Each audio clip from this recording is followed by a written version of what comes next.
नमस्कार, स्वागत है सफलता आईएएस के ऑनलाइन प्लेटफॉर्म में। आज हम पढ़ेंगे नेक्स्ट टॉपिक, जिसमें प्रायद्वीपीय पठार की प्रमुख चोटियों और पहाड़ियों और पर्वत श्रेणियों का आज हम अध्ययन करेंगे। तो किस तरीके से इसमें अभी तक क्वेश्चन पूछे गए हैं तो उनके ऊपर डिस्कस करते हैं। तो पहला क्वेश्चन जो है आपका, match the list first and list second and following the correct option. तो आपको यहाँ पर क्या करना है, एक सही ऑप्शन को चूज करना है और ये आपका कुछ ऑप्शंस दिए हुए हैं। तो इनमें सबसे सही ऑप्शन क्या हो सकता है, तो उसको एक आप लोग देखें और आंसर करेंगे। तो जैसे यहाँ पर आप देखेंगे कि पहला जो ऑप्शन दिया हुआ है वो है आपका भांडेर। तो भांडेर श्रेणी का संबंध आपका मध्य प्रदेश से है और ये भांडेर श्रेणी जो है ये विंध्य पर्वत श्रेणी का हिस्सा है। किसका? विंध्यन जो पर्वत है मध्य प्रदेश के अंदर, तो इसी विंध्यन श्रेणी का एक श्रेणी है जिसको हम कहते हैं भांडेर। इसके बाद रांची की बात की जाए तो रांची आपको झारखंड में मिलेगा और ये बेटा आपका छोटा नागपुर पठार का भाग है। किसका पार्ट है ये? तो छोटा नागपुर जो पठार मिलेगा तो उसी छोटा नागपुर पठार का आपका ये पार्ट मिलेगा। रांची की पहाड़ी इसके साउथ वाले बेल्ट में आपको मिलेगी। बस्तर आप नॉर्मली जानते हैं कि ये डिस्ट्रिक्ट भी है, पहाड़ी क्षेत्र भी है छत्तीसगढ़ का। और शिलोंग की अगर हम बात करेंगे तो ये मेघालय में जो मेघालय प्लेटू है, तो जो मेघालय पठार या मेघालय प्लेटू मिलता है तो उसी मेघालय पठार या मेघालय प्लेटू का हिस्सा। तो अब आपके जो सही ऑप्शंस बनने वाले बेटा, वो आपका बनेगा दो तीन आ जाएगा पहले, तो दो और फिर ये आपका तीन एक चार। तो दो तीन एक चार जो ऑप्शन है वो आपका सी ऑप्शन पर दिया हुआ। तो बेटा सही आंसर अपन क्या लगाएंगे? सी इसका बिल्कुल सही ऑप्शन आ जाएगा।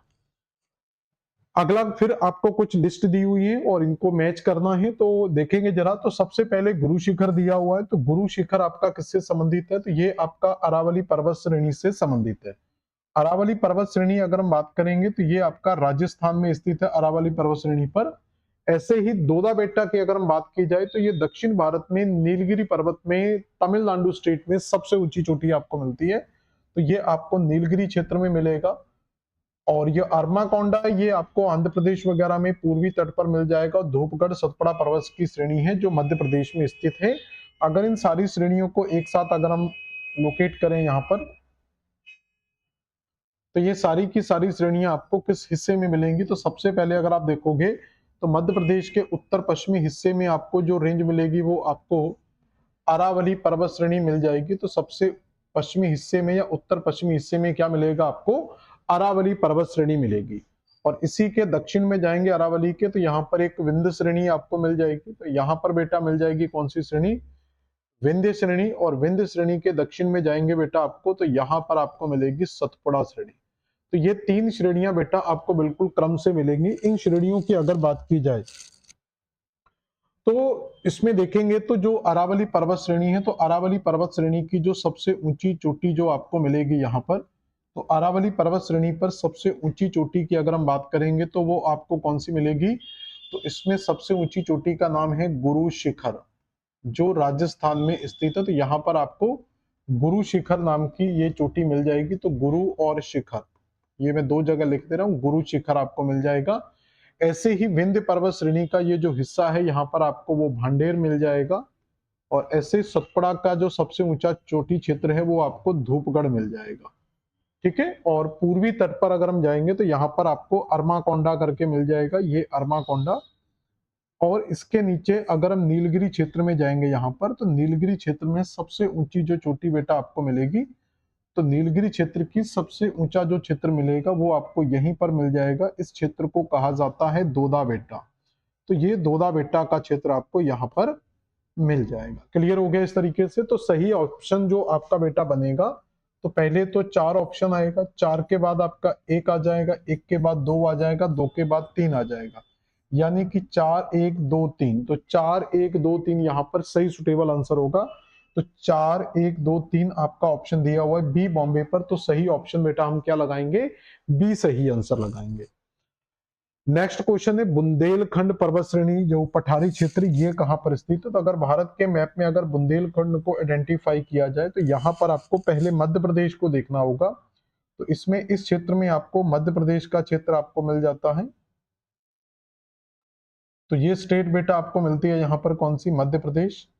इसी मध्य प्रदेश का ये जो इस साइड का हिस्सा है, तो मध्य प्रदेश का जो उत्तर पूर्वी हिस्सा है इसी को बुंदेलखंड के नाम से जाना जाता है। तो ये हिस्सा बेटा क्या कहलाता है, बुंदेलखंड कहलाता है। और इसमें इस साइड आपका अगर एमपी आ रहा है तो इस साइड जो स्टेट आएगी वो यूपी आएगी, यानी कि इसका जो एक्सटेंशन है वो एमपी और यूपी स्टेट के अंदर मिलेगा। तो सही ऑप्शन बेटा जो आपको आएगा तो वो आप एमपी और यूपी इसका सही आंसर लगा सकते हो। तो ये बुंदेलखंड का क्षेत्र हो गया। अगला ऑप्शन क्या है बेटा क्वेश्चन, गंगा के मैदान एवं दंडकारण्य पठार के मध्य कौन सा क्षेत्र स्थित है। तो इसको भी अगर मैप से देखा जाए तो उत्तर का जो भाग है ये आप जानते हैं कि ये गैंगटिक प्लेन वाला हिस्सा है। तो यहां पर आपको गंगा मैदान का क्षेत्र मिल जाएगा। गंगा मैदान के नीचे ये दक्कन पठार का क्षेत्र मिल जाएगा। और दक्कन पठार के ऊपर अगर आप जाते हैं तो यहाँ पर दो श्रेणियां आपको मिलती हैं। एक श्रेणी जो आपको यहाँ पर मिलती है वो है आपका विंध्य श्रेणी या विंध्यन श्रेणी, और इसी के नीचे एक श्रेणी मिलती है जिसको सतपुड़ा श्रेणी के नाम से जाना जाता है। अब यहाँ पर अगर आप ऑप्शंस में जाएंगे तो यहाँ पर पहले दिया अरावली। तो अरावली आप जानते हैं कि मध्य प्रदेश के उत्तर पश्चिम में स्थित है। तो अरावली तो वैसे भी हमारा आंसर नहीं आना चाहिए, तो ये ऑप्शन नहीं आएगा। अजंता की पहाड़ियां महाराष्ट्र में स्थित है। दक्कन के पठार के अंदर ही आपको अजंता की पहाड़ियां मिल जाती हैं, तो अजंता भी बेटा हमारा ऑप्शन नहीं आएगा। अब आपके पास ऑप्शन दो बचे हैं कि विंध्य पर्वत श्रेणी या सतपुड़ा पर्वत श्रेणी। तो इसमें ज्यादा बेस्ट जो आंसर हम लगा सकते हैं विंध्य। अगर विंध्य ऑप्शन में नहीं होता तो हम सतपुड़ा लगा सकते थे, लेकिन विंध्य ज्यादा बेस्ट है। अगला है कौन सा एक भारत का सर्वाधिक प्राचीनतम पर्वत है। तो प्राचीनतम पर्वत में देखेंगे तो अरावली आपको एक प्राचीनतम पर्वत मिल जाएगा जिसका निर्माण प्री कैम्ब्रियन एरा में हुआ था। तो प्री कैम्ब्रियन एरा में जो आर्कियन धारवाड़ के निक्षेप हमें मिलते हैं या आर्कियन नीस के निक्षेप इसमें सबसे ज्यादा हमें देखने को मिलती है, इसलिए इनको अरावली क्रम की चट्टानें भी कहा जाता है। विंध्य का जो निर्माण है ये कैम्ब्रियन काल में मिलता है आपको, ये कैम्ब्रियन काल के अंदर हुआ था। और जो सतपुड़ा है ये आपका एक ब्लॉक माउंटेन का उदाहरण है। अगला क्वेश्चन क्या है, which of the following statement is false. तो कौन सा स्टेटमेंट गलत है। तो यहां पर देखेंगे संपूर्ण प्रायद्वीपीय भारत केवल आर्कियन चट्टानों से बना हुआ है। तो पहले ही स्टेटमेंट में हमें एक लैग पॉइंट मिल जाएगा। फिर दूसरा देखेंगे, ये केवल वाला टर्म याद रखो, प्रायद्वीपीय नीज बंगाल से बना हुआ। प्रायद्वीपीय चट्टानों को आर्कियन कहते हैं, हिमालय की आर्कियन चट्टानें, ये भी सही है। याद रखना कभी भी किसी सेंटेंस के अंदर अगर केवल शब्द दिया हुआ यानी कि कोई आपको फोर्स कर रहा सेंटेंस में, वो हमेशा गलत होता है, क्योंकि कोई भी चीज अपने आप में कंप्लीट नहीं हो सकती। तो ये केवल आपका जो शब्द है ये गलत होता है, तो इसलिए आप ए आंसर लगा सकते हो। तो किसी भी सेंटेंस के अंदर अगर आपको इस तरीके का ऑप्शन दिया हो कि वहां पर आपको फोर्स्ड किया जा रहा है तो आप उसको हमेशा एलिमिनेट करेंगे। तो ए आंसर हम सही करेंगे यहाँ पर। अगला है पाट भूमि या स्थलाकृति विशेषता। अब ये पाट क्या होता है, पाट का जो ओरिजिनल नेम होता है, ये पाट लैंड जो है इसका जो ओरिजिनल नेम है वो मेसा होता है। क्या बोला जाता है इसको, मेसा। अब ये मेसा क्या होता है कि जब भी हम किसी पठार की बात करते हैं, जैसे ये मान लो कि एक पठारी क्षेत्र है, तो ये सामान्यतः ऊंचा उठा हुआ ऊपर का टॉप समतल जब होता है तो उसको हम क्या बोलते हैं, पठार बोलते हैं। लेकिन जब इस पठार का अपर्दन होता है, जब इसका अपर्दन या अपक्षय होता है, तो अपर्दन और अपक्षय के कारण इसका जो आकार है, जो साइज है, वो छोटा हो जाता है। तो ये इस तरीके का एक पठार यहाँ पर कन्वर्ट हो जाएगा। तो ये साइज में क्या हो जाएगा, दोनों तरफ से अपर्दन होने के कारण छोटा हो जाएगा। इसी छोटे टेबल टाइप के स्ट्रक्चर को मेसा कहा जाता है। और कई बार ये मेसा बहुत छोटा हो जाता है तो फिर इसको बुट्टे कह दिया जाता है। तो मेसा का ही छोटा रूप फिर क्या कहलाता है, बुट्टे। और ऐसी स्थलाकृति हमें भारत के पूर्वी भाग यानी कि छोटा नागपुर पठार के अंदर दिखाई देती है। अगला बेटा क्वेश्चन क्या है, यहाँ पर कुछ मैचिंग के लिए दिया हुआ है, जैसे फोल्डेड माउंटेन, अवशिष्ट ज्वालामुखी और ब्रंसूट। तो इन पठारों को अगर हम मैच करेंगे तो कौन सा ऑप्शन आपका सही होगा उसको जरा देखेंगे। तो पहला ऑप्शन आपका बेटा दिया वलित पर्वत, अवशिष्ट पर्वत, ज्वालामुखी या ब्लॉक पर्वत। तो यहाँ पर देखेंगे जो वलित पर्वत ऑप्शन दिया हुआ है, तो कौन सा एक वलित पर्वत है। तो हिमालय श्रेणी हम जानते हैं कि जो हिमालयन श्रेणियां मिलती हैं ये क्या है, एक वलित पर्वत का उदाहरण है। तो ये आपका आ जाएगा ऑप्शन यहाँ से वलित पर्वत, यानी कि फर्स्ट का सेकंड ऑप्शन आ जाएगा। अवशिष्ट यानी कि रेजिड्यूल माउंटेन, ये एक तरीके के ओल्ड फोल्डेड माउंटेन की कैटेगरीज में आते हैं। तो ये ओल्ड फोल्ड माउंटेन है आपके। तो ये ओल्ड फोल्डेड माउंटेन जो आपको मिलेंगे, ये आपको कहां पर मिलेंगे? ये आपको ओल्ड फोल्डेड माउंटेन में आपको ये अरावली का जो हिस्सा है ये आप इसमें लगा सकते हो। तो ये आपका 4 आंसर लगा सकते हैं। ज्वालामुखी क्रिया से निर्मित अगर पठारों की बात करेंगे तो राजमहल यानी कि जो छोटा नागपुर का पठार है, इसमें आप छोटा नागपुर को ज्वालामुखी क्रिया में शामिल कर सकते हैं। इसी कारण वहां पर जो मेसा बुट्टे हमने पढ़ा था वो एक तरीके से ज्वालामुखी पठार से ही संबंधित होता है। तो आप इसमें 3 ऑप्शन लगा सकते हैं। और बचा आपका ब्लॉक माउंटेन जो सह्याद्री। सह्याद्री का बेटा यहाँ पर पश्चिमी घाट से, पश्चिमी घाट हमारा तरीके से एक तरीके से ब्लॉक कैटेगरीज में शामिल होता है। तो 2 4 3 1 ऑप्शन अपन ढूंढेंगे। तो 2 4 3 1, तो डी ऑप्शन आपका बिल्कुल सही होगा। तो सही बेटा आंसर क्या लगाएंगे? डी आंसर पर हम जाएंगे। अगला है विच list first land and list second and choose the correct answer. तो लिस्ट फर्स्ट और लिस्ट सेकंड को मैच करना है। तो यहां पर वही एक रिपीटेड टाइप का क्वेश्चन है। तो ये आपका ब्लॉक माउंटेन में हम क्या लगा देंगे? तो ब्लॉक में आप चाहो तो नीलगिरी का क्षेत्र लगा सकते हो क्योंकि ये पश्चिमी घाट से ही जुड़ा हुआ क्षेत्र है। तो यहां पर आप ऑप्शन लगा सकते हो। वलित पर्वत में आप जाएंगे तो राजमहल, अरावली, विंध्य और नीलगिरी, ये थोड़ा सा कंफ्यूज्ड करेगा। पहले तो ज्वालामुखी वाला क्लियर कर लेते हैं। तो ज्वालामुखी का जो क्षेत्र है वो राजमहल लगा लेते हैं क्योंकि राजमहल आपका जो छोटा नागपुर पठार से संबंधित है। तो इससे मैच करके देखते हैं डी का 3 ऑप्शन जो आएगा। इसमें 3 ही ऑप्शन है, एक ऑप्शन इसमें से कट गया है। तो डी का 3 यहां दिया हुआ है, डी का 3 यहां दिया हुआ है। तो ये ऑप्शन अपन हटा देते हैं। अवशिष्ट पर्वत की बात करें, अवशिष्ट पर्वत ऐसे जो पहले ऊंचे पर्वत हुआ करते थे लेकिन अपक्षय पर्दन होने के कारण वो बहुत नीचे हो गए। तो इसमें हम अरावली पर जा सकते हैं। तो सी का 1 लगा सकते हैं। तो सी का 1 आपको यहां पर मैच करता हुआ दिख रहा है। 2 हमारे मैच कर गए। अब आपका जो बचेगा वो ए और बी ऑप्शन। तो यदि हम ब्लॉक माउंटेन में जाएंगे तो विंध्य पर्वत को अगर ब्लॉक में रखते हैं तो अरावली आपका एक, सॉरी, नीलगिरी आपका एक फोल्डेड की कैटेगरी में चला जाएगा। तो ऑप्शन के हिसाब से हमें यही जाना पड़ेगा। तो ए ऑप्शन आपका जो हो सकता है वो सही बन सकता है। ठीक है, अगला क्वेश्चन क्या है? अगला केंद्रीय उच्च भूमि दिया हुआ है, पश्चिमी घाट दिया हुआ है, दक्षिणी पहाड़ियां दी हैं, पूर्वी खाड़ियां दी हुई हैं और उनके सामने कुछ मध्य क्षेत्र दिए। कौन सा सब डिवीजन किस मेजर रीजन के अंतर्गत आता है? जैसे अगर हम बात करेंगे कि पश्चिमी घाट में जैसे मलनाड, तो मलनाड क्या है? तो ये कर्नाटक के अंतर्गत आपको मिलते हैं। तो जो कर्नाटक पठार है, तो कर्नाटक पठार में 2 क्षेत्र मिलते हैं। एक आपको मिलता है बेटा मलनाड और एक मिलते हैं मैदान। तो जो समतल भूभाग हैं, समतल क्षेत्र हैं, यानी कि पूर्व के जो समतल क्षेत्र है उनको मैदान कहते हैं।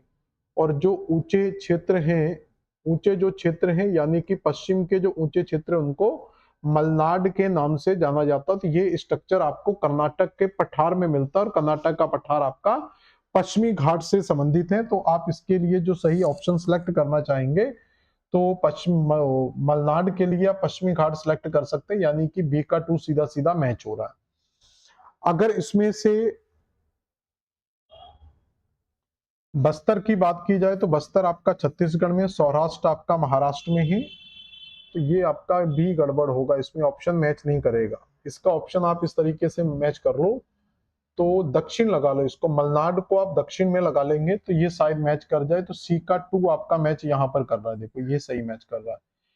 तो सौराष्ट्र जो महाराष्ट्र का हिस्सा है, क्योंकि ये महाराष्ट्र भी आपको मैच करना है, तो ये आप पश्चिमी घाट में लगा लेंगे, यानी कि पश्चिमी तट पर स्थित है ये आपका। तो बी का 3 लगा लेंगे तो ये बी का 3 भी मैच हो जाएगा। और जो बस्तर है ये आपका सेंट्रल यानी कि मध्य प्रदेश वाले हिस्से के बगल में ही है। तो ए का 4 आ जाएगा, देखो सारे मैच कर गए और ये आपका मैच कर गया। तो हमें अपने ज्ञान के अकॉर्डिंग नहीं जाना। जैसे मैंने ज्ञान लगाया तो ऑप्शन हमारे गलत हो गए, लेकिन अगर हम, क्योंकि हमें सारे ऑप्शन मैच करने हैं। मलनाड को हम दक्षिण उसमें ली, मलनाड को हम पश्चिमी घाट में भी लिख सकते थे, दक्षिण में भी लिख सकते, लेकिन हमें दूसरे ऑप्शन के लिए फिर ऑप्शन नहीं मिलता। तो ये आपका डी आंसर बिल्कुल सही होगा। निम्नलिखित में से कौन सी नदी भारत के पठारी भाग को मालवा और दक्कन के पठार में विभाजित करती है? तो यहां पर अगर हम देखेंगे तो ये भी बड़ा प्यारा सा छोटा सा इंटरेस्टिंग क्वेश्चन है कि इसके अंदर अगर हम देखेंगे तो आपसे पूछा गया है कि पठारी भाग को मालवा और दक्कन के पठार से अलग करती है। तो ये आपका यहाँ पर आपको मध्य प्रदेश में मालवा का पठार मिल जाता है यहाँ पर, और इसी के नीचे आपको दक्कन का पठार मिल जाता है। भारत के पठारी भाग को तो कौन सी नदी आ सकती है यहाँ पर, तो इसमें आपकी गोदावरी महानदी तो आएगी नहीं, तो नर्मदा ही एक ऑप्शन बचता है, क्योंकि मालवा के नीचे जो है वो आपको नर्मदा नदी ही ऑप्शन मिलेगा। बाकी का तो, क्योंकि जो माही नदी है वो बहुत छोटी नदी है, तो इसको तो वैसे भी डिवीजन कैटेगरी में काउंट नहीं करना चाहिए। गोदावरी जो है वो थोड़ा सा दक्षिण में मिल जाएगी, तो ये गोदावरी भी ऑप्शन सही नहीं बैठता। महानदी आपको साइड में मिल जाती है, तो महानदी भी ऑप्शन नहीं बैठता है। तो एक जो है आपका नर्मदा नदी जो इस क्षेत्र के अंदर बहती है, तो इसको आप आंसर लगा सकते हो। अगला है भूगर्भिक दृष्टि से भारत की सबसे पुरानी चट्टानें कहाँ पाई जाती है, तो इसके लिए आपको एक टॉपिक पढ़ना होता है भारत का भूगर्भिक इतिहास, जिसके अंतर्गत अगर आप जाएंगे तो यहाँ पर आपको सबसे जो प्राचीन क्षेत्र मिलता है वो आपको अरावली वाला क्षेत्र में आपको सबसे पहले स्टडी मिलती है, इसलिए इनको अरावली क्रम की चट्टानें कहा जाता है। इन चट्टानों का जो निर्माण है वो आपका प्री कैम्ब्रियन एरा में हुआ था। तो ये चट्टानें जो है ये किस काल में बनी हुई है, प्री कैम्ब्रियन काल में बनी हुई, और उसमें आर्कियन नीस के एग्जाम्पल हमें मिलते हैं। ये आर्कियन नीस चट्टानों के उदाहरण आपको मिलते हैं। तो इसके बाद अगर हम जाएंगे तो दूसरा जो एविडेंस हमें मिलता है वो यहां पर मिलता है, यानी कि ये जो धारवाड़ वाला बेल्ट है, कर्नाटक का जो धारवाड़ वाला क्षेत्र है, इसमें हमें चट्टानें मिलती हैं, और ये जो चट्टानें हैं ये आर्कियन के अपक्षय मिलते हैं। यानी कि जो आर्कियन नीस थे, तो इन्हीं आर्कियन नीस का आपका जो अपक्षय है वो हमें यहाँ पर देखने को मिल जाता है। और ये चट्टानें कैम्ब्रियन काल में बनी थी। किस काल की चट्टानें हैं, ये कैम्ब्रियन काल की चट्टानें। तो अब आप देखेंगे कि यहाँ पर आपका कर्नाटक का धारवाड़ दिया हुआ है, और राजस्थान का अरावली, मध्य प्रदेश का विंध्य, और फिर शिवालिक दिया हुआ। शिवालिक तो आप जानते हैं कि ये हिमालय पर्वत से जुड़ा हुआ है, तो सबसे न्यू स्ट्रक्चर जो आपको मिलेगा, नवीन संरचना मिलेगी, वो आपको शिवालिक क्षेत्र ही मिलेगा। विंध्य पर्वत जो है वो आपको यहाँ पर मिल जाता है। तो विंध्य का जो निर्माण है, विंध्य और पूर्वी तट का जो निर्माण है विंध्य, और यहाँ पर मिलती है कुड़प्पा। तो विंध्य कुड़प्पा के जो एविडेंस है वो कैम्ब्रियन काल के मिलते हैं। तो विंध्य क्रम की चट्टानें और कुड़प्पा क्रम की चट्टानें कैम्ब्रियन काल की हैं। तो इस हिसाब से जो अपन आंसर बेटा कर सकते हैं वो आप राजस्थान का अरावली क्षेत्र कर सकते हैं। उसके बाद कर्नाटक का धारवाड़ आएगा, तो इसमें सबसे पहले ये आएगा, उसके बाद इसका नंबर आएगा, फिर ये नंबर आएगा, और ये सबसे लास्ट में आएगा। अगला क्वेश्चन है, पर्वत श्रेणी का नाम दिया हुआ और उसकी स्थिति राज्य दिया हुआ है, तो इस हिसाब से कौन सा सही मैच करेगा, तो match the following mountain range which their respective state. जैसे हिमाचल दिया हुआ है, सॉरी हिमालय दिया हुआ है, तो हिमालय, विंध्यन, अरावली और सह्याद्री। सह्याद्री यानी कि याद रखना कि पश्चिमी घाट को ही सह्याद्री के नाम से जाना जाता है। तो पश्चिमी घाट जो सह्याद्री है ये आप महाराष्ट्र आंसर लगा सकते हो इसके अंदर। तो इसका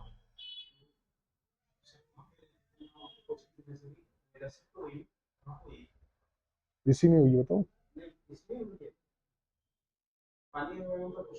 अभी चले जाओ, क्लास चल रही है, अभी बात कर लेना उधर, ये ना थोड़ी देर से बात कर लेना। तो सह्याद्री जो है वो महाराष्ट्र यहाँ पर क्षेत्र आपको मिल जाएगा। इसके बाद अगर हम बात करेंगे यहाँ पर दूसरे क्षेत्र की, तो वो कौन सा आपको मिलेगा, तो पश्चिमी घाट महाराष्ट्र मिल गया, बिल्कुल सही मैच कर गया। तो डी का 3 मैच कर गया, तो एक से ही देखो ऑप्शन, तो वैसे हमारा आंसर मिल ही गया, फिर भी अपन इसको थोड़ा सा बताते हैं। तो हिमालय क्षेत्र है, ये आप जम्मू कश्मीर लगा सकते हो, यानी कि सॉरी ये नहीं आएगा यहाँ पर, ये आना चाहिए था। तो डी का 2 आएगा, तो डी का 2 है और ए का 3 है। ये ऑप्शन ही मुझे लग रहा है गड़बड़ लग रहा है। बाकी देखते हैं। तो विंध्य आपको जो है ये आपको मध्य प्रदेश के अंदर मिल जाएगा, अरावली आपको राजस्थान के अंदर मिल जाएगा, यानी कि ए का 3 ऑप्शन आएगा, अभी बना लेते हैं। और बी का जो आ रहा है ये 4 आ रहा है, ए का 3, बो का 4, सी का 1 और डी का 2, यानी कि 3 4 1 2 ऑप्शन आएगा। तो 3 4 1 2, तो 3 4 1 2 यही ऑप्शन आपका मैंने टिक किया था। तो सी ऑप्शन बेटा यहाँ पर क्या है, बिल्कुल सही हो जाएगा। अगला क्वेश्चन क्या है, निम्नलिखित में से कौन दो पर्वत लगभग समानांतर हैं, यानी कि एक दूसरे के पैरेलल आपको दो पर्वत मिलते हैं। तो इन पर्वतों की अगर हम देखेंगे तो कौन से पर्वत हैं, जैसे अरावली, तो अरावली का स्ट्रक्चर आपको यहां पर मिल जाता है। तो इस सेगमेंट में जो मिलेगा वो आपको अरावली रेंज मिल जाएगी। इसके अलावा विंध्यन जो है वो आपको इस सेक्शन में मिल जाएगा। तो ये आपका विंध्यन रेंज का पार्ट होता है।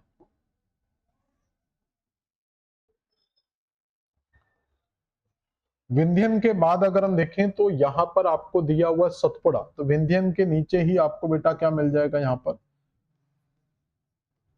सतपुड़ा क्षेत्र मिल जाएगा। तो विंध्यन मिल गया, आपका सतपुड़ा क्षेत्र मिल गया, और सह्याद्री जो है वो यहां पर मिल जाता है।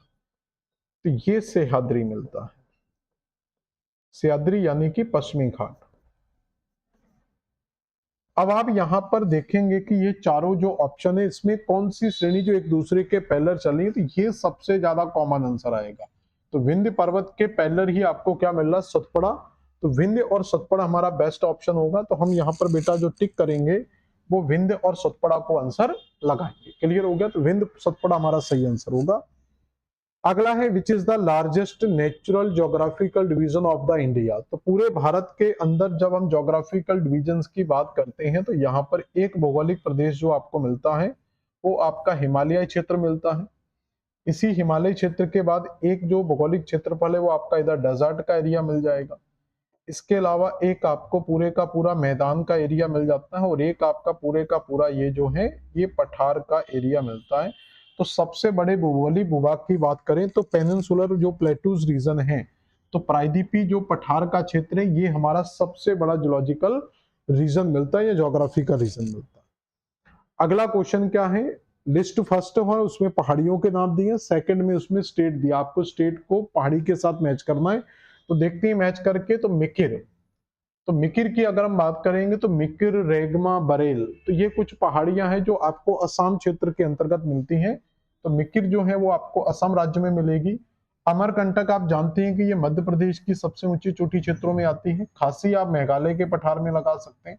बाबा बुदान, यहाँ तो बड़ा सिंपल मैचिंग था, इसमें कोई खास है नहीं। तो आपका बी ऑप्शन मैच हो रहा है, ए ऑप्शन हो रहा है, तो डी और सी।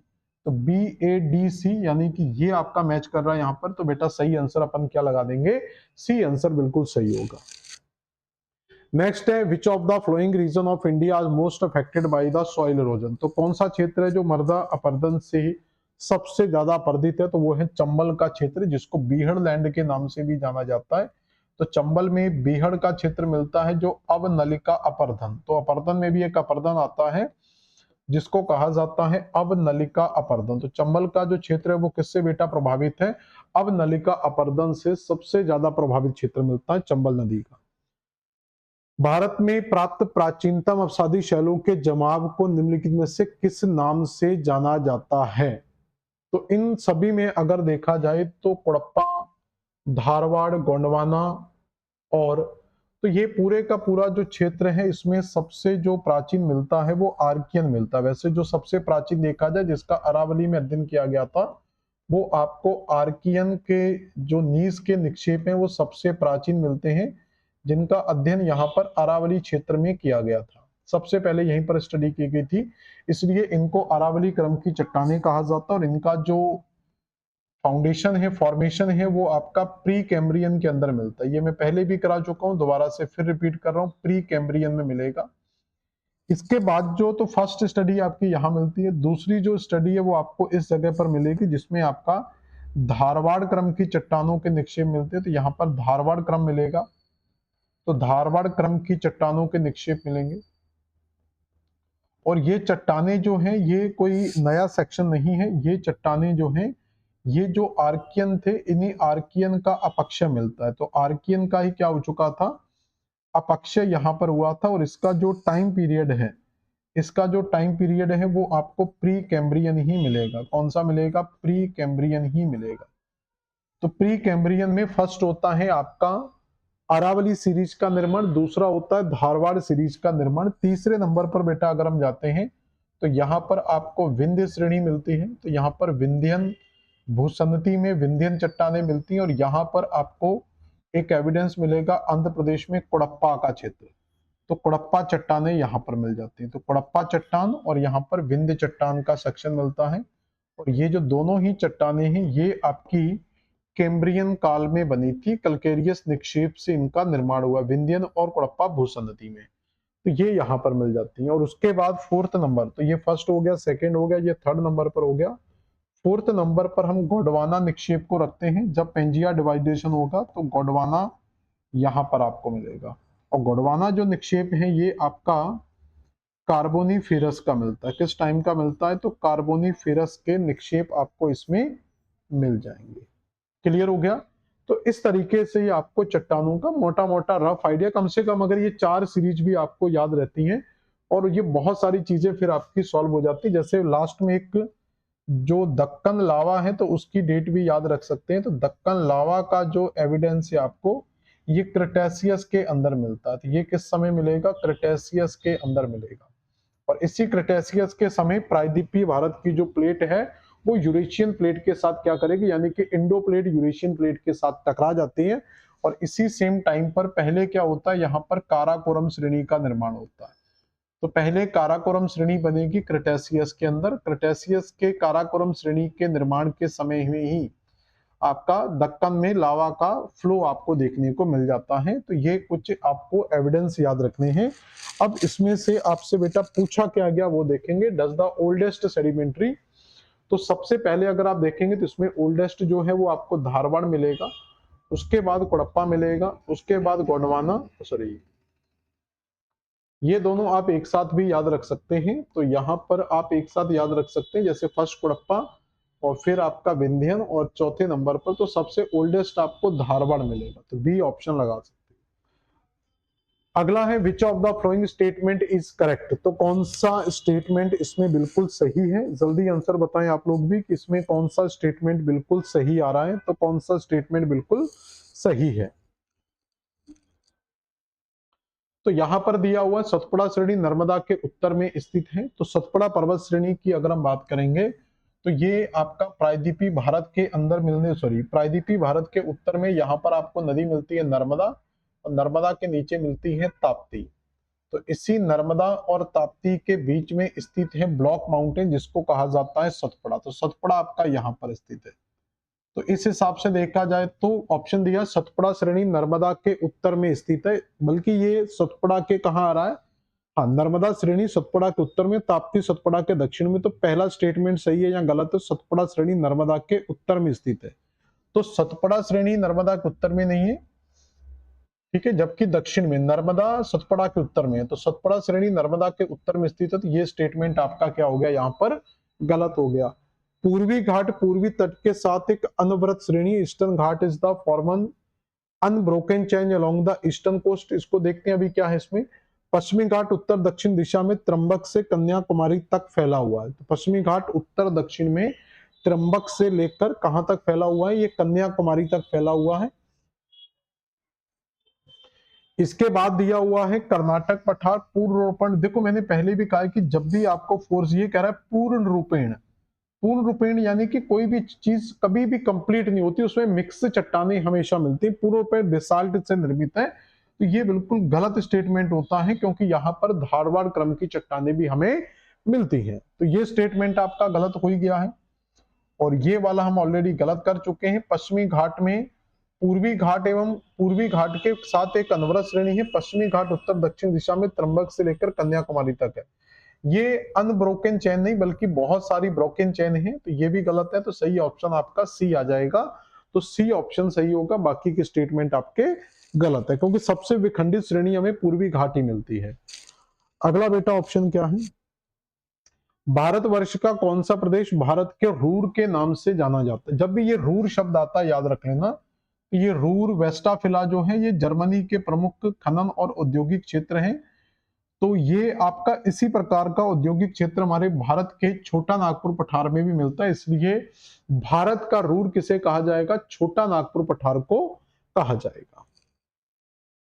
अगला है शिलोंग का पठार, यानी कि मेघालय के पठार के नाम से भी जाना जाता है, जिसका अर्थ होता है क्लाउड ऑफ होम, यानी कि बादलों का घर, होम ऑफ क्लाउड। तो ये शब्द जो है वो देखो भारत में भौगोलिक प्रदेश का सबसे बड़ा जो क्लासिफिकेशन दिया था वो एसपी चटर्जी के द्वारा भी दिया गया था। तो इस तरीके से कभी भी ये क्वेश्चन आपसे पूछ ले तो उसमें एसपी चटर्जी आप ढूंढकर आंसर लगा सकते हो।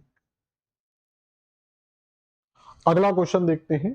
छोटा नागपुर पठार का उत्तर पूर्वी छोर किन पहाड़ियों से बना है? तो अगर आप देखेंगे कि छोटा नागपुर पठार है कहां पर, तो ये भारत के पहली चीज तो पूर्वी भूभाग में है। तो ये पूरे का पूरा जो क्षेत्र हम कह सकते हैं ये छोटा नागपुर का एरिया मिल जाएगा। ये पूरा जो क्षेत्र है ये क्या है बेटा, छोटा नागपुर का क्षेत्र है। इस छोटा नागपुर के क्षेत्र के ऊपरी भाग में जाएंगे तो यहाँ पर भी आपको एक पर्वत श्रेणी मिलती है, इस तरफ भी एक पर्वत श्रेणी मिलती है और यहाँ पर भी एक पर्वत श्रेणी मिलती है। यहाँ जो पर्वत श्रेणी मिलती है उसको रांची की पहाड़ी कहा जाता है। तो यहाँ पर आपको रांची की पहाड़ी मिलती है। इस तरफ जो आपको मिलती है वो हजारीबाग की पहाड़ी मिलती है और यहाँ पर जो आपको मिलती है ये राजमहल की पहाड़ी मिलती है। तो इस तरीके से ये 3 पहाड़ियों में बना हुआ है। इसके अंदर अगर हम देखेंगे तो जो हजारीबाग की पहाड़ी, इसी पर इसकी सबसे ऊंची चोटी भी स्थित है।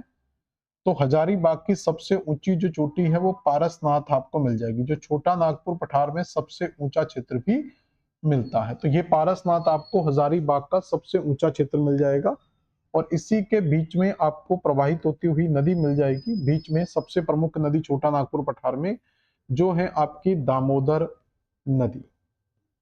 और जो रांची का पठार है इसी से एक नदी निकलती है जिसको कहते हैं स्वर्ण रेखा नदी।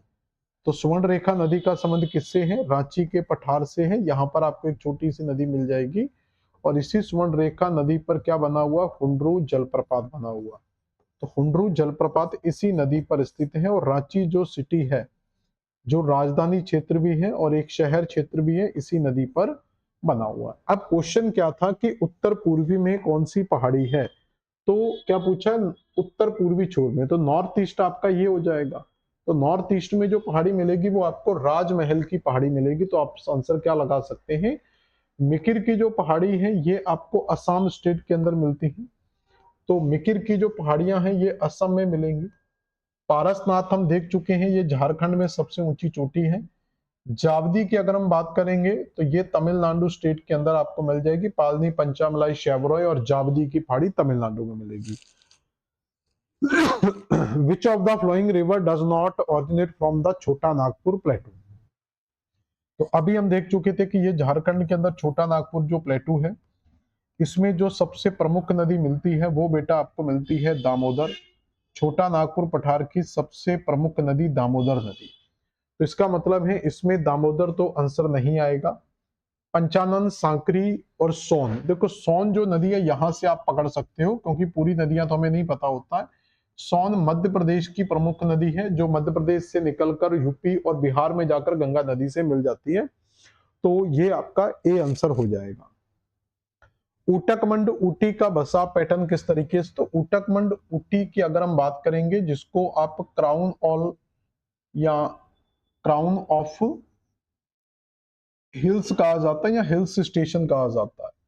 तो सबसे ज्यादा हिल स्टेशन में फेमस है आपका ऊटकमंड ऊटी जो तमिलनाडु स्टेट में लोकेटेड है और इसमें ज्यादातर जो घर आपको है वो पहाड़ियों के ऊपर मिलते हैं। तो यानी कि इस तरह की जो बसावट है वो पहाड़ियों के अंदर आपको, यानी कि जो घर हैं लोगों के वो इन पहाड़ियों पर मिलते हैं, एक सीढ़ी नुमा रूप में मिलते हैं। तो ये सीढ़ी नुमा आपका पैटर्न जो है ऊटकमंड की पूरे का पूरा पहाड़ी क्षेत्र है। तो जहां पर भी पहाड़ी क्षेत्र मिलेगा वहां का जो बसाव होगा वो सीढ़ी नुमा होगा। इस तरीके से आप देखेंगे घर जो है वो पहाड़ियों पर बने हुए हैं, घाटियों पर बने हुए हैं। तो ये आपका ऊटकमंड का एग्जाम्पल हो गया। महाबलेश्वर किस राज्य में स्थित है? तो महाबलेश्वर की अगर हम बात करेंगे तो ये आप पश्चिमी घाट में, अगर हम महाराष्ट्र वाले स्टेट में जाएंगे, यानी कि ये जो उत्तरी सह्याद्री वाला क्षेत्र, यहाँ पर 3 पहाड़ियां महाराष्ट्र की सबसे इंपोर्टेंट हैं। तो इन 3 पहाड़ियों में देखेंगे तो सबसे ऊपर, ये क्रम भी पूछा जाता है, यहाँ पर सबसे ऊपर साल्हेर, साल्हेर के नीचे मिलती है आपको बेटा कलसूबाई। तो साल्हेर, कलसूबाई और कलसूबाई के नीचे मिलती है महाबलेश्वर। तो ये 3 पहाड़ियां आपको यहाँ पर मिलती हैं, साल्हेर, कलसूबाई और महाबलेश्वर। और यहाँ पर 2 दर्रे भी आपको मिलते हैं। तो वो दर्रे भी आप याद रख सकते हो, थालघाट और भोरघाट। क्लियर हो गया? तो ये जो महाबलेश्वर है ये आपको कहाँ मिलेगा? तो ये महाराष्ट्र स्टेट के अंदर मिलेगा। तो किस स्टेट में मिलेगा? महाराष्ट्र स्टेट के अंदर मिलेगा। एक एक्स्ट्रा पॉइंट ही आपको बताऊंगा मैं जिससे आप दूसरी चीजों को भी रिकॉल कर सको। अगला क्वेश्चन है the western Ghat are also known as, तो पश्चिमी घाट को इस नाम से भी जाना जाता है, यानी कि पश्चिमी घाट को और किस नाम से जाना जाता है। तो ये क्वेश्चन हम कर चुके हैं पहले भी। तो पश्चिमी घाट को यहाँ पर सामान्यतः हम सह्याद्री के नाम से जानते हैं। तो पश्चिमी घाट को और किस नाम से जाना जाता है, तो पश्चिमी घाट को सामान्यतः हम सह्याद्री के नाम से भी जानते हैं। क्लियर हो गया। तो इसका सही आंसर लगाएंगे आपको कि पश्चिमी घाट को और किस नाम से जाना जाता है, सह्याद्री के नाम से जाना जाता है। और ये पूरी की पूरी जो सह्याद्री है पश्चिमी घाट की, ये पश्चिमी घाट है और ये पश्चिमी घाट का पूरा सह्याद्री क्षेत्र है। इस सह्याद्री को अपन 3 भागों में डिवाइड करके पढ़ते हैं। तो ये जो सह्याद्री का क्षेत्र है आपका बेटा कितने पार्ट में डिवाइड होता है, 3 पार्ट्स में डिवाइड होता है, जिसमें आपका जो फर्स्ट भाग है ये आपका कहलाता है उत्तरी सह्याद्री। दूसरा भाग है इसको कहते हैं मध्य सह्याद्री, और उसके बाद कहलाती है दक्षिण सह्याद्री। तो ये 3 पार्ट में डिवाइड होता है, उत्तरी सह्याद्री, मध्य सह्याद्री और दक्षिणी सह्याद्री। और बगल में ही इसके जो तटीय क्षेत्र हैं ये, तो ये आपका तटीय मैदान मिलता है इसके बगल में, यहाँ पर भी तटीय मैदान मिलेगा, यहाँ पर भी तटीय मैदान मिलेगा। तो इस तटीय मैदान को कोंकण तट के नाम से जाना जाता है। जो मध्य का मैदान है इसको कनारा तट के नाम से, या इसको कई बार कन्नड़ तट भी बोला जाता है, कन्नड़ तट के नाम से जाना जाता है। और ये जो क्षेत्र है इसको हम मालाबार तट के नाम से जानते हैं।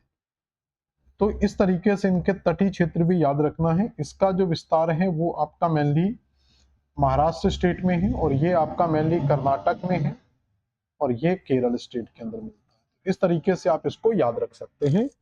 अगला जो क्वेश्चन है वो दिया हुआ है, शेवरॉय पहाड़ी स्थित है, Shevaroy hills are located in. तो शेवरॉय की पहाड़ियां कहां पर स्थित हैं, तो यहां पर अगर आप जाएंगे तो तमिलनाडु स्टेट के अंदर अगर आप देखेंगे तो यहाँ पर बहुत सारी पहाड़ियां आपको मिल जाती हैं। ये तमिलनाडु स्टेट में बहुत सारी पहाड़ियां मिलती हैं, जिसमें मैं कुछ पहाड़ियों के नाम आपको बता रहा हूँ। ये तमिलनाडु स्टेट है, जिसमें एक मिलेगी आपको सबसे दक्षिण से स्टार्ट करोगे तो एक पालनी, फिर एक है पंचामलाई, फिर इसी में एक मिलती है शेवरॉय, और फिर इसी में मिलती है एक जावदी। तो ये सारी की सारी जो पहाड़ियां हैं ये तमिलनाडु स्टेट में लोकेटेड है। नीचे से ऊपर का क्रम याद रखना, पालनी, पंचामलाई, शेवरॉय और जावदी। तो ये जो पहाड़ियां हैं पालनी, पंचामलाई, शेवरॉय, जावदी, ये किस स्टेट में लोकेटेड है बेटा, तमिलनाडु स्टेट में लोकेटेड है। अगला क्वेश्चन देखेंगे, दक्षिण भारत की सबसे ऊंची चोटी कौन सी है। तो जब हम पेनिनसुलर इंडिया में जाते हैं दक्षिण भारत के अंदर, तो दक्षिण भारत में यहाँ पर आपको एक पहाड़ी मिलती है जिसको कहते हैं नीलगिरी, और उसके नीचे अन्नामलाई, और अन्नामलाई के नीचे काठमांडू। तो ये 3 पहाड़ियां आपको यहाँ पर पहले याद रखनी है। सबसे जो पहली पहाड़ी मिलती है उसका नाम क्या है, नीलगिरी। ये जो पहाड़ी मिलती है इसको कहते हैं अन्नामलाई। तो नीलगिरी, अन्नामलाई, और जो सबसे नीचे पहाड़ी है उसको कहते हैं कार्डमम। कार्डमम का मतलब होता है इलायची की पहाड़ी। नीलगिरी की पहाड़ी पर जो सबसे ऊंची चोटी है वो आपको मिलती है दोदा बेटा।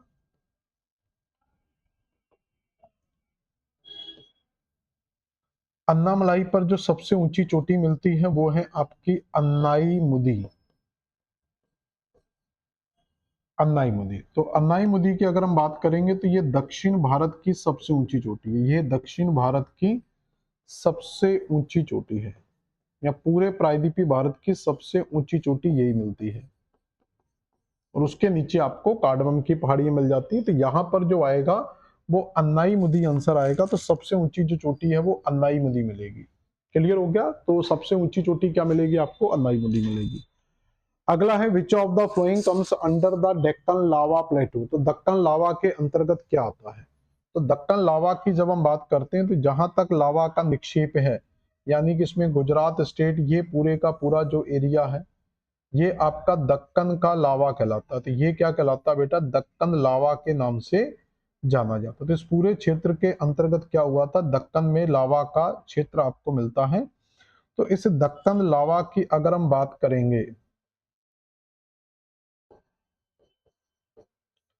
तो इस दक्कन लावा में कौन सी स्टेट कवर हो सकती है, तो इसमें महाराष्ट्र का मेनली क्षेत्र तो 100% आएगा, मध्य प्रदेश का क्षेत्र भी आता है, गुजरात भी आता है, आंध्र प्रदेश भी आता है, तमिलनाडु भी आता है, यानी कि इसमें सारे ही स्टेट आपके आंसर आ जाएंगे, तो डी आंसर आएगा। अगला दिया, in the western ghat the Jog fall is waterfall on which river, तो ये कहां पर स्थित है? तो अगर आप पश्चिमी घाट में जाते हैं, यहाँ पर पूरा एक बार समझ लेना अच्छे से, तो पश्चिमी घाट के अंदर ये जो कर्नाटक वाली स्टेट है आपकी, ये जो स्टेट है जिसको कहते हैं हम कर्नाटक, तो इस कर्नाटक स्टेट का ये जो पठारी क्षेत्र है, पूरे का पूरा कर्नाटक का ये जो पठारी क्षेत्र है, इसको कर्नाटक का पठार कहा जाता है। क्या कहा जाता है? कर्नाटक पठार के नाम से जाना जाता है। इसी कर्नाटक पठार के अंदर आपको इस साइड के ऊंचे भूभाग मिलेंगे। इस ऊंचे भूभाग को कहा जाता है मलनाड। किस नाम से जाना जाता है? मलनाड के नाम से जाना जाता है। और इसी मलनाड के अंदर जो पहाड़ी मिलती है, ये हाईलैंड वाला एरिया होता है। मलनाड जो होता है वो ऊंचा क्षेत्र होता है, मैदान नीचे वाला। इधर जो मिलेंगे वो मैदान मिलेंगे, इस साइड जो मलनाड मिलेंगे। तो बाबा बुदान यहाँ पर आपको मिलेगा, और ये बाबा बुदान एक खनिज संसाधन के लिए भी महत्वपूर्ण है, और इसी की सबसे ऊंची जो चोटी है, तो इसी बाबा बुदान की सबसे ऊंची चोटी भी आपको इसी में मिलेगी, जिसका नाम क्या है? कुंद्रे मुख। तो कुंद्रे मुख भी यहीं पर मिलेगी, और इसी कुंद्रे मुख से एक नदी प्रवाहित होती है इस डायरेक्शन में, और यहाँ पर आके गिर जाती है। इस कुंद्रे मुख से निकलने वाली नदी को कहते हैं शरावती नदी, जो बंगाल की खाड़ी में, अरब सागर में अपना मुहाना बनाती है। और इसी शरावती नदी पर बना हुआ है जोग, इसी का दूसरा नाम है गरसोप्पा, और इसी का तीसरा नाम है महात्मा गांधी।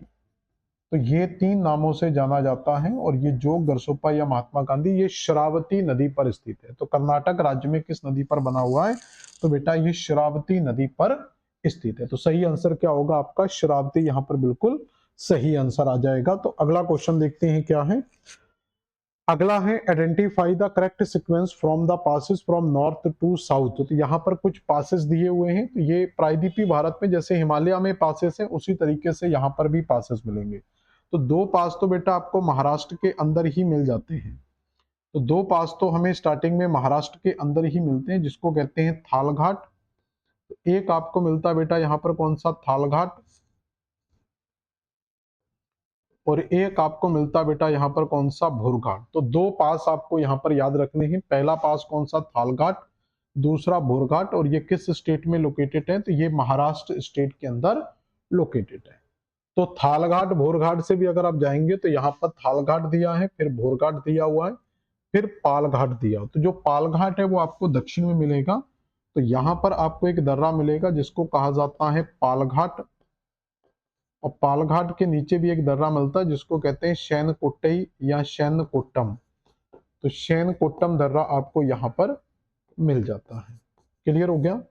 तो ये आपको तीन ऑप्शन दिए हैं, तो तीनों में ये वाला ऑप्शन आपका सही हो जाएगा, थालघाट, बोरघाट और पालघाट। ठीक है।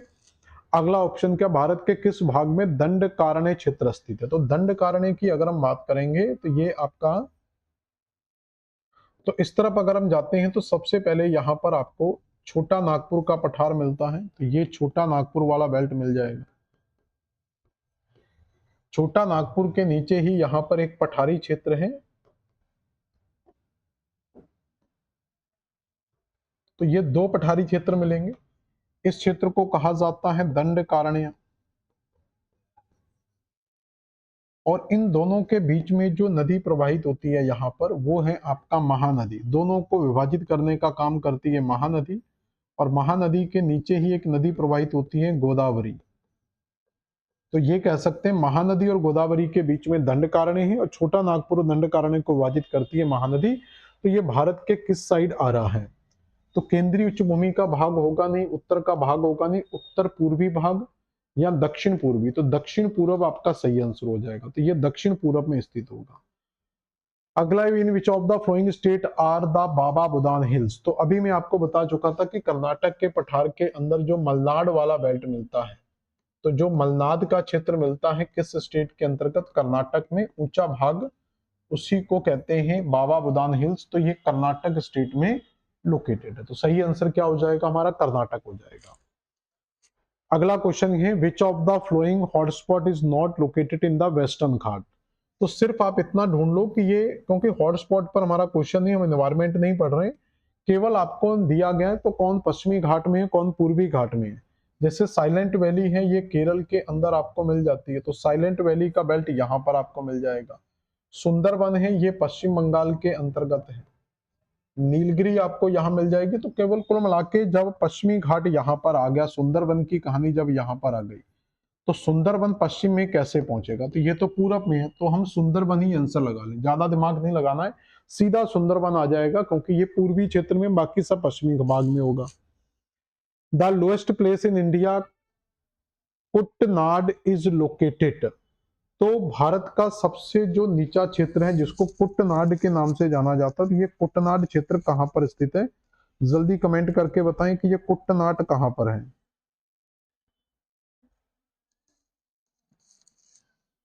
तो इसमें दिया हुआ झारखंड, कर्नाटक, केरल एंड तमिलनाडु, तो ये आपका केरल स्टेट के अंदर है, जो भारत का सबसे नीचा स्तर है। अगला, विच of the flowing pair is not correctly match, तो कौन से पेयर यहाँ पर सुमित नहीं है, तो यहां पर देखेंगे तो पालकोंडा, तो पालकोंडा, वेलकोंडा, अरमाकोंडा सब आंध्र प्रदेश के अंतर्गत है, ये भी सही है। तो जावदी की अगर हम बात करेंगे तो पालनी, पंचामलोई, शेवरॉय, जावदी ये तमिलनाडु के अंदर है, ये स्टेटमेंट गलत है। कैमूर मध्य प्रदेश में, राजगिर आपकी बिहार में हो जाएगी, तो यही गलत हो जाएगा, क्योंकि जो जावदी की पहाड़ियां हैं ये तमिलनाडु स्टेट में लोकेटेड है। अगला है the eastern and western Ghat are meet, तो वेस्टर्न और ईस्टर्न घाट कहां पर मिलते हैं, तो इस साइड जो आपको मिलेगा, तो ये आपका पूरे का पूरा वेस्टर्न घाट का एरिया है, यहां तक ये हमें वेस्टर्न घाट का एरिया मिलता है, और इसी के साथ लगा हुआ यहां पर जाएंगे तो ये आपका ईस्टर्न घाट का एरिया मिलेगा। तो वेस्टर्न घाट के इधर लगा हुआ एरिया किसका मिलता है, ईस्टर्न घाट का एरिया मिलता है। तो ये क्वेश्चन आता है कि जो वेस्टर्न घाट और ईस्टर्न घाट का ज्वाइंट हो रहा है, ये जो जॉइंट पॉइंट आपको मिल रहा है, ये जॉइंट पॉइंट कौन सा है, तो इस जॉइंट पॉइंट पर जो पहाड़ी मिलती है वो नीलगिरी की पहाड़ी मिलती है। कौन सी पहाड़ी मिलती है बेटा, नीलगिरी की पहाड़ी इस जॉइंट वाले सेक्शन पर मिल जाएगी। तो सही आंसर जो होगा वो आपका सी हो जाएगा, तो हम इसमें सही आंसर लगाएंगे सी, नीलगिरी की पहाड़ी। क्लियर हो गया, तो नीलगिरी की पहाड़ी आपका एक जॉइंट पॉइंट है। फिर पहाड़ी का नाम दिया हुआ है और उस समय स्टेट के नाम दिए। अब तो हम इतना कर चुके हैं कि इजिली आपके आंसर आ जाएंगे। जैसे हम देखेंगे कि यहाँ पर आपको सबसे पहले दिया है मिकिर, तो मिकिर रेकमा बरेल आपके असम में लोकेटेड है, अमरकंटक आपके मध्य प्रदेश में लोकेटेड है, खासी आपकी मेघालय में चला जाएगा, बाबा बुदान कर्नाटक में। अब तो हम बड़ी आसानी से आंसर दे सकते हैं, तो बी ए डी सी आपका सही आंसर आ जाएगा। तो अब सारे क्वेश्चन बनने लग, जब हम इस लेवल पर जाकर क्वेश्चन कर लेते हैं तो फिर किसी भी कोरल में पेपर में क्वेश्चन में प्रॉब्लम नहीं। जैसे कार्डमम, तो अभी इसकी भी चर्चा हम कर चुके थे कि आपको बता चुके थे कि जो पहाड़ियां हैं दक्षिण में 3 पहाड़ियां मिलती हैं, ठीक है, दक्षिण में 3 पहाड़ियां आपको क्रम से मिलती हैं। सबसे पहले आपको नीलगिरी की पहाड़ी मिलती है, नीलगिरी के नीचे जाएंगे तो आपको अन्नामलाई की पहाड़ी मिलती है, और अन्नामलाई के नीचे जाते हैं तो कार्डमम यानी कि इलायची की पहाड़ी मिलती है। तो ये आपकी कहां पर स्थित होगी, तो ये छत्तीसगढ़, उड़ीसा, झारखंड, बिहार तो नहीं आएगा, एक ही ऑप्शन बचेगा, क्योंकि ये जो तीनों पहाड़ियां हैं ये तीनों की तीनों पहाड़ियां केरल और तमिलनाडु के बॉर्डर पर स्थित हैं। किस पर स्थित है, केरल और तमिलनाडु के बॉर्डर पर स्थित है। अगला है which of the flowing state is not associate with the Mandovi मंडल एंड द महादेई रिवर्स, तो क्या इसका सही आंसर आएगा, जल्दी बताएंगे, जल्दी कमेंट करके बताएं इसका सही आंसर। तो यहां पर अगर हम देखेंगे तो इसमें जो सबसे इंपोर्टेंट है वो मांडवी नदी के बारे में हम जानते हैं कि मांडवी, जुआरी, रचोल, 3 नदियां तो हमें पता है कि गोवा के अंदर मिलती है, मांडवी, जुआरी और रचौल। बाकी की और भी नदियां दी हैं, तो मांडवी से आप अगर ये 3 नदियां आप याद रख लेंगे, मांडवी, रचौल, तो आपको कोई ना कोई नदी टच में मिल जाती है। तो ये कहाँ मिलती है, गोवा के अंदर मिल जाती है। अगला है using the code below identify the correct north south order of the flowing, तो नीचे दिए गए कोड की सहायता से पहाड़ियों का उत्तर से दक्षिण का क्रम आपको बताना है। तो ये उत्तर से दक्षिण के क्रम में कोई बड़ी बात नहीं रहेगी, क्योंकि इनको हम ऑलरेडी पढ़ चुके हैं। तो सबसे पहले आप देखेंगे तो आपको नीलगिरी का क्षेत्र मिलता है, नीलगिरी के नीचे अन्नामलाई का क्षेत्र मिलता है, इस साइड आपको पालनी मिलेगी और यहाँ पर आपको कार्डमम। तो ये जो 4 पहाड़ियां मिलती है इसमें सबसे पहले आपको नीलगिरी मिलेगी यहाँ पर, तो ये नीलगिरी की पहाड़ी मिलेगी। नीलगिरी के ऊपर जाएंगे तो आपको अन्नामलाई की पहाड़ी मिलेगी। नीलगिरी अन्नामलाई के ऊपर ही आपको आपका जो पालनी मिलेगी, और उसके नीचे आपको यहाँ पर कार्डमम मिल जाएगी। तो सबसे नीचे जो मिलती है वो कार्डमम मिलती है। तो यहाँ पर अगर हम देखेंगे तो नीलगिरी की जो चोटी है वो आपको दोदा बेटा मिल जाती है। तो नीलगिरी की चोटी दोदा बेटा है। अन्नामुदी की जो चोटी है, यहाँ लिख दे रहा हूं मैं साइड में, तो अन्नाई मुदी आपको मिल जाती है। तो अन्नाई मुदी अन्नाम, तो यहाँ पर देखेंगे तो अन्नाई मलाई दी हुई है, तो अन्ना मलाई की पहाड़ी है, और उसके नीचे पालनी है, फिर इलायची है। तो अन्नामलाई, पालनी और इलायची का मतलब होता है कार्डमम। तो 1 2 3 ही आपका सही मैच है। तो डायरेक्टली मैच दिया हुआ है, 1 2 3 सीधा सीधा आंसर लगा लो, सीधा सीधा मैच है। The highest peak of eastern घाट, तो उड़ीसा राज्य में लोकेटेड, उड़ीसा राज्य में स्थित महेंद्रगिरी पूर्वी घाट में सबसे ऊंचा क्षेत्र में मिलता है। तो ऑप्शन के अकॉर्डिंग सी ए आंसर हो जाएगा। भारत में निम्नलिखित में से कौन सा क्षेत्र सूखा प्रवण है? तो भारत में अगर ड्रॉट रीजन्स की बात करें तो एक आपको जो सूखा मिलता है वो राजस्थान वाला बेल्ट मिलता है।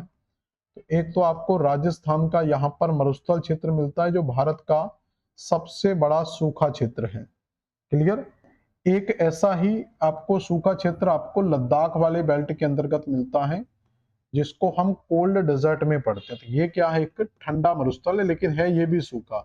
बस ये अंतर है कि ये एक कोल्ड डेजर्ट का पार्ट है। डेजर्ट का मतलब केवल रेत नहीं होता है कि वहां पर रेत आ गई तो आपको डेजर्ट। डेजर्ट का मतलब होता है एक एम्प्टी जोन, जहां पर रेनफॉल कम से कम 20-25 सेंटीमीटर से कम होता है, और वहां पर कोई भी जू और फाइटोप्लैंक्टन वगैरह डेवलप नहीं हो पाता है, तो उसको हम, तो ये कोल्ड डेजर्ट है, और ये आपका क्या है? एक हॉट डेजर्ट।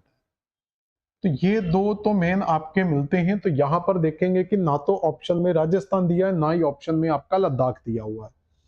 इसके अलावा दक्षिण भारत के अंदर जो ये रायल सीमा, रायल जो सीमा का क्षेत्र है, तो ये भी एक बहुत बड़ा सूखा क्षेत्र, जो एक अर्ध शुष्क क्षेत्र की कैटेगरी में आता है। किसमें आता है?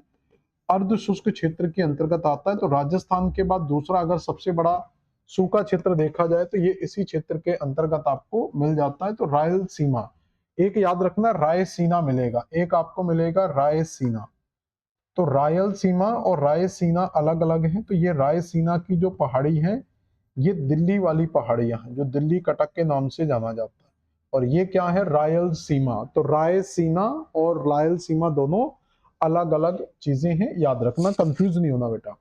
अगला, विच of the flowing pair is not correctly matched, तो कौन सा पेयर पूरी तरीके से मैच नहीं है?